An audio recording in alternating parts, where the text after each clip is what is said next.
Hello everyone, how are you today? I hope you have a great day and stay healthy. Kembali lagi dengan Bunda Laila. Kita kali ini akan belajar pendidikan agama Islam dengan materi review materi kedua, yakni bab 3 dan bab keempat.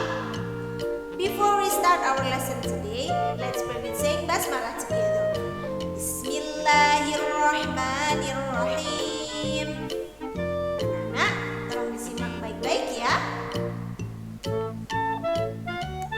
Bab yang ketiga bertema beriman kepada kitab Allah Subhanahu wa taala. Pengertian beriman kepada kitab Allah Subhanahu wa taala. Iman secara bahasa artinya percaya. Beriman kepada kitab Allah artinya mempercayai dengan sepenuh hati bahwa Allah Subhanahu wa taala telah menurunkan beberapa kitab kepada para rasulnya yang berfungsi sebagai penuntun kepada umat manusia dalam menjalani kehidupannya. Ada 4 kandungan kitab Allah Subhanahu wa taala. Apa saja? Yang pertama, kitab Taurat. Kitab Taurat ini diwahyukan kepada Nabi Musa alaihissalam di Bukit Tursina, daerah Mesir, pada abad ke-12 sebelum Masehi. Kitab Taurat menjadi pedoman hidup bagi Bani Israel. Lalu yang kedua, kitab Zabur. Kitab Zabur diwahyukan kepada Nabi Daud alaihissalam di wilayah Darussalam pada abad ke-10 sebelum Masehi. Kitab Zabur berisi tentang pujian-pujian kepada Allah Subhanahu wa taala. Kitab Allah yang ketiga yakni kitab Injil. Kitab Injil diwahyukan kepada Nabi Isa alaihissalam di daerah Yerusalem pada abad ke-1 Masehi. Kitab Injil mengandung ajaran untuk hidup dengan cara hidup zuhud. Lalu yang terakhir adalah kitab Al-Qur'an. Kitab Al-Qur'an diwahyukan kepada Nabi Muhammad SAW di 2 kota, yakni kota Mekah dan kota Madinah pada abad ke-6 Masehi. Kitab Al-Qur'an berisi tentang akidah, hukum syariat, serta muamalah. Anak-anak, ada beberapa cara kita untuk beriman kepada Allah Subhanahu wa taala. Yang pertama, beriman dan meyakini kitab-kitab Allah bukan buatan nabi dan rasul maupun buatan manusia.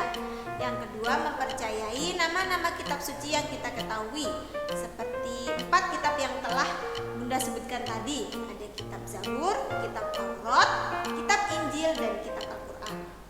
Lalu yang ketiga, meyakini kebenaran informasi yang terkandung di dalam kitab-kitab Allah Subhanahu wa taala. Kita lanjutkan kepada bab keempat, yakni beriman kepada Rasulullah Subhanahu wa taala.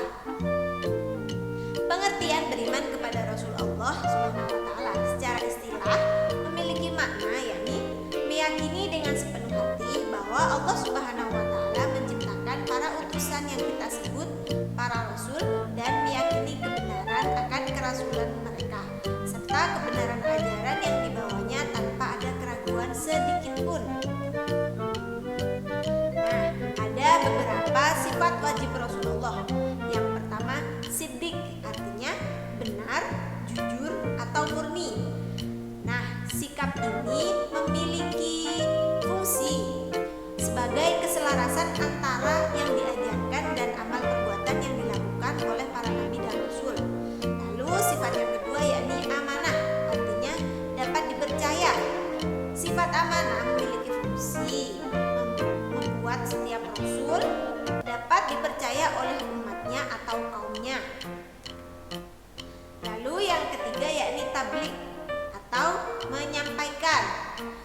Tugas dari Allah kepada Rasul salah satunya yakni menyampaikan wahyu dari Allah Subhanahu wa taala kepada kaumnya. Lalu yang keempat adalah fatonah, cerdas atau pandai.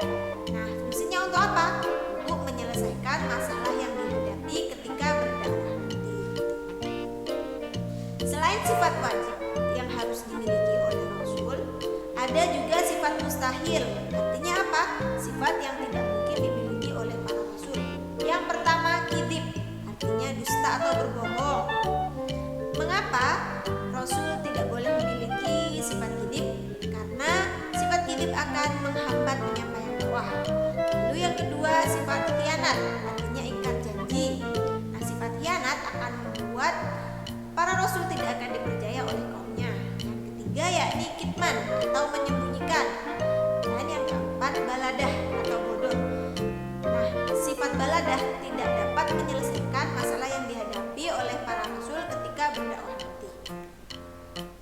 Selanjutnya yakni sifat jais rasul. Sifat jais rasul adalah sifat yang boleh dimiliki oleh para rasul. Apa sifatnya?